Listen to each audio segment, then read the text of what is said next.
July 14, Xiaomi announced that its humanoid robot has completed 4 months of internship at its own EV factory in Beijing, unlocking 3 workstations and achieving something it had never done before: long-duration continuous operation with flexible workpieces. Here's what the robot is actually doing on the factory floor. In the die-casting workshop, it handles self-tapping nut insertion. Its success rate climbed from 90.2% to 98%, just 1 percentage point shy of a human worker. In the assembly line, it sorts center console side covers. These are large, irregular, deformable parts, way harder to handle than rigid nuts. And it also folds and recycles bins, with a 90% success rate on that too. 3 stations in 3 months, not bad for a rookie. How does this stack up against the competition?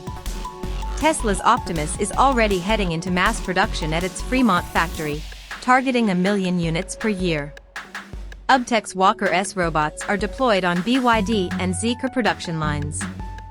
And Agibot ran an 8-robot cluster at a 3C factory in Nanchang, completing 17,625 quality inspections over 6 days with a 99.99% success rate.